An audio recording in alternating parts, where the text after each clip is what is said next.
Hi, my name is Professor Steve Fink, and I want to welcome all of you to the first video of this series of videos for the pharmacology review portion of the RDHAP program.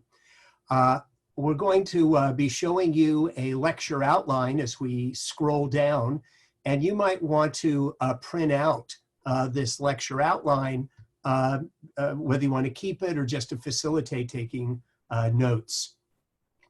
Okay, so let me share the screen here.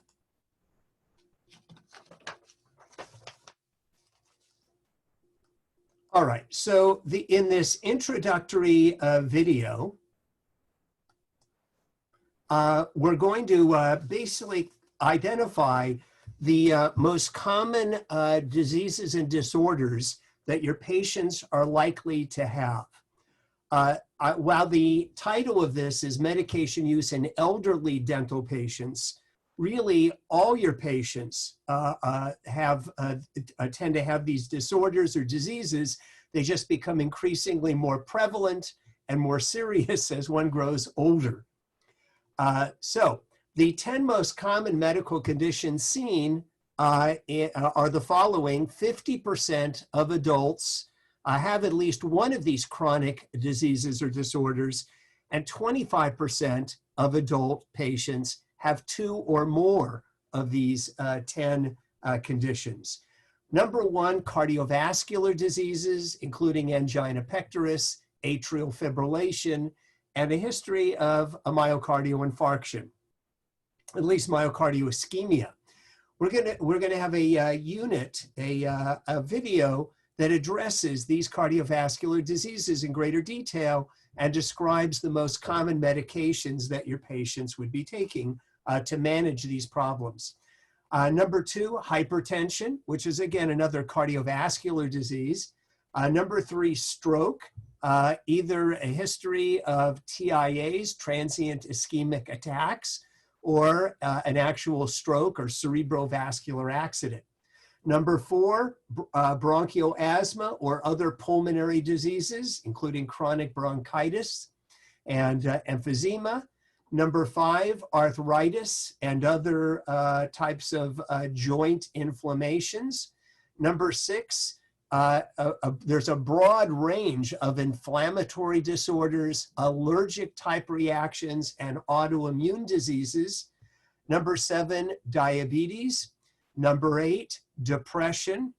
And we'll also touch upon anxiety, which is different from depression. Number nine, Parkinson's disease. And number 10, Alzheimer's disease and other types of dementia. Now, in addition to these big 10 diseases and disorders that your patients are commonly going to have, other common health conditions, especially in the elderly, but not limited to the elderly, are gastrointestinal disorders.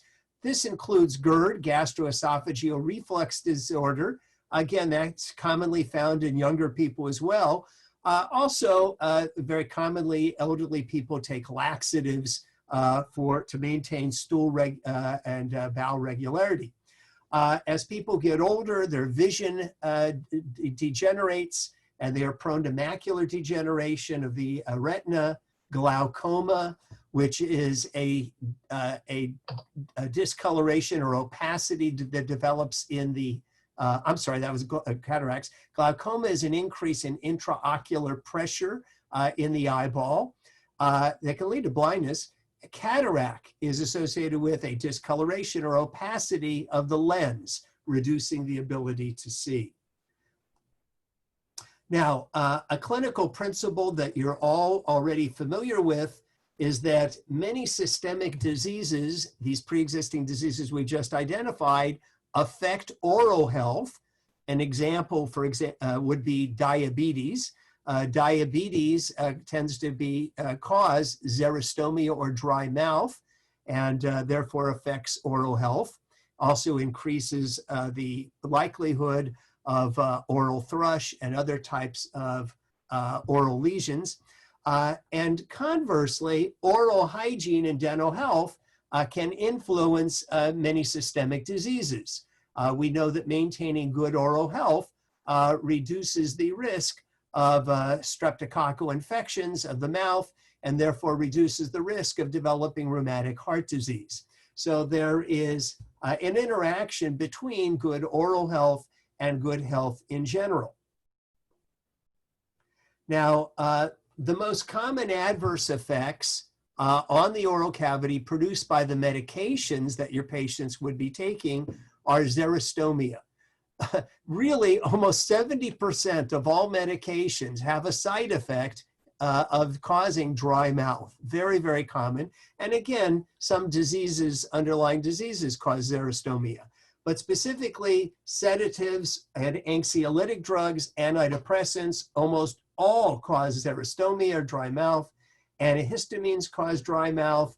Diuretics, which patients commonly take to reduce edema and high blood pressure, tend to cause xerostomia. Letter B, a second category of disorders or adverse effects caused by drugs are lichenoid drug reactions. These are kind of an allergic type of reaction that can be caused by certain antihypertensive drugs, including ACE inhibitors and beta blockers and calcium channel blockers. We're going to talk more about those types of medications when we get to cardiovascular drugs, that section. Oral hypoglycemics may also cause lichenoid drug reactions, and non-steroidal anti-inflammatory drugs as well. Letter C, a third type of adverse effect caused by some drugs is gingival hyperplasia, enlargement of the gums, specifically caused by calcium channel blockers and phenytoin or dilantin, which is used for a number of purposes, including controlling epileptic seizures. Letter D, a fourth type of adverse reaction caused by drugs is abnormal blood clotting. Patients who are on anticoagulants, also known as blood thinners, non-steroidal anti-inflammatory drugs, phenytoin or dilantin, which we just mentioned above, and antibiotics can all delay blood clotting and tend to cause increased bleeding. Letter E, number 5, a fifth type of not uncommon side effect of certain drugs is dysgeusia. That's an abnormal taste in the mouth where one does not taste correctly. This can be caused by certain ACE inhibitors, including Capitan and Vasitec, and the antibiotic and antiprotozoan metronidazole or Flagyl, as well as, again, phenytoin, dilantin, which is, again, used as an anti-epileptic.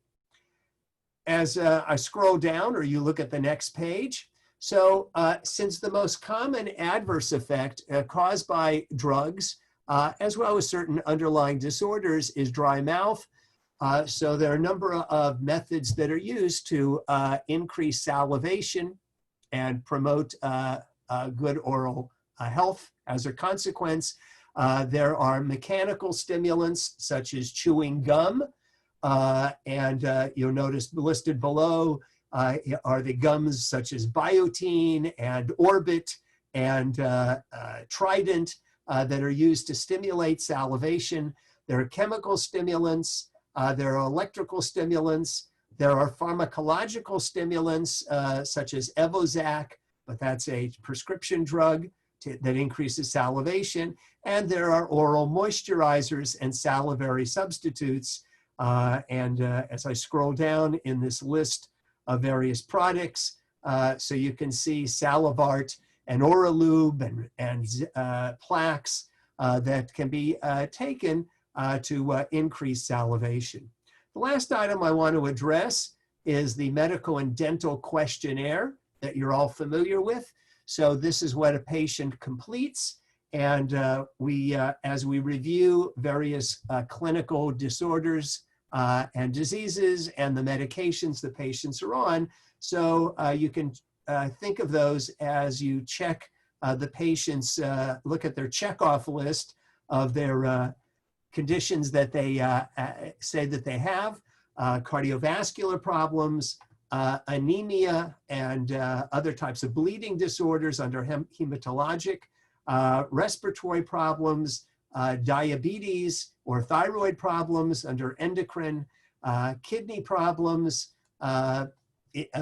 immune problems, autoimmune diseases, musculoskeletal disorders, including arthritis and fibromyalgia, osteoporosis, GI disorders, including GERD and IBS, irritable bowel syndrome, liver disorders, neurologic disorders, including epilepsy, Parkinson's disease, multiple sclerosis, dementia, and skin disorders, eye and ear problems, again related especially to vision and hearing, mental health state, suffering from depression or anxiety or dementia, infectious diseases, people who are allergic to various medications, and also having a history of cancer, also tobacco use and alcohol use.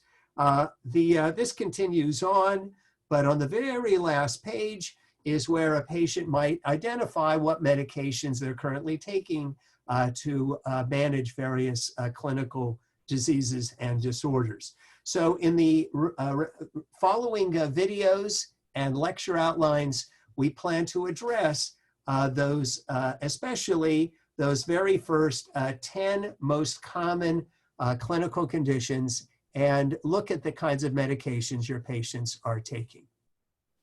We'll see you in the next video. The next video, incidentally, that you should watch should be on autonomic drugs, because many autonomic drugs are actually used to manage cardiovascular problems and respiratory problems. So we'll see you next in the video on autonomic drugs.